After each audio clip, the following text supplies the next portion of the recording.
પાટણમાં શ્રદ્ધાંજલિ સ્વરૂપે શ્રી જલારામ બાપાના 126મા ગુરુવારના ભજન સત્સંગનું ભક્તિભાવપૂર્વક આયોજન કરવામાં આવ્યું. પાટણ શહેરમાં વંદનીય સ્વ બાબુલાલ ગોપાલજી ઠક્કરની પાવન સ્મૃતિમાં તેમના નિવાસસ્થાનેથી શ્રી જલારામ બાપાના 126મા ગુરુવારના ભજન સત્સંગનું ભવ્ય અને ભક્તિમય આયોજન કરવામાં આવ્યું હતું. સમગ્ર કાર્યક્રમ ભક્તિ, શ્રદ્ધા અને આધ્યાત્મિક ઉલ્લાસના વાતાવરણ વચ્ચે સંપન્ન થયો હતો. શ્રી જલારામ ગૌ સત્સંગ મંડળ પાટણના સાનિધ્યમાં યોજાયેલા કાર્યક્રમમાં મોટી સંખ્યામાં ભક્તજનો, સગા સંબંધીઓ તેમજ શહેરના આગેવાનો ઉપસ્થિત રહ્યા હતા. ભજન મંડળ દ્વારા રજૂ કરાયેલ શ્રી જલારામ બાપાના ભજનોના સ્મરણ અને સત્સંગથી સમગ્ર વાતાવરણ ભક્તિ રસમાં તરબોળ બની ગયું હતું. ઉપસ્થિત સૌએ જલારામ બાપાના ચરણોમાં પ્રાર્થના કરી સ્વ બાબુલાલ ગોપાલજી ઠક્કરના પુણ્યાત્માને ભાવભીની શ્રદ્ધાંજલિ અર્પણ કરી હતી.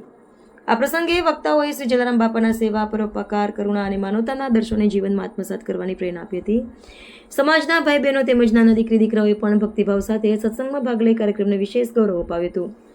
આ અવસરે શ્રી જલારામ ગૌ સત્સંગ મંડળ દ્વારા સ્વ બાબુલાલ ગોપાલજી ઠક્કરના પરિવારજનોનું ગૌમાતાના સ્મૃતિચિહ્ન આપી સન્માન કરવામાં હતું. કાર્યક્રમના અંતે ઠક્કર પરિવારે ઉપસ્થિત તમામ ભક્તો અને મહેમાનોનો હૃદયપૂર્વક આભાર માન્યો હતો. ત્યારબાદ સામૂહિક હનુમાન ચાલીસાના પાઠ, આરતી અને થાળ બાદ પ્રસાદનું વિતરણ કરવામાં આવ્યું હતું. સાથે જ ભાવિકોને નિત્ય પૂજા પાઠ માટે વિષ્ણુ સહસ્ત્ર નામના લેમિનેટેડ પાઠ પણ ભેટરૂપે અર્પણ કરવામાં આવ્યા હતા. કાર્યક્રમ દરમિયાન ભક્તોને દાતાશ્રીઓ દ્વારા ગૌ સેવાના પવિત્ર હેતુ માટે આશરે રૂપિયા 1 લાખનું દાન શ્રી જલારામ ગૌ સત્સંગ મંડળને અર્પણ કરવામાં આવ્યું હતું. મંડળે જણાવ્યું હતું કે આ સમગ્ર રકમ ગૌ માતાની સેવા માટે ઉપયોગમાં લેવામાં આવશે.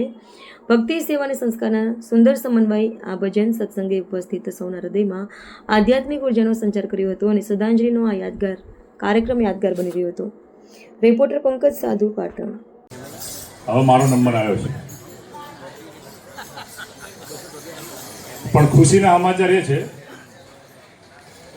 જે યજમાન પરિવારનો આજે સંખ્યાનો જે ટાર્ગેટ હતો કે આટલા ભક્તો ઉપસ્થિત રહેશે, એટલા બધા જ ઉપસ્થિત છે. તાળીઓથી બતાવો, કારણ કે આટલી બધી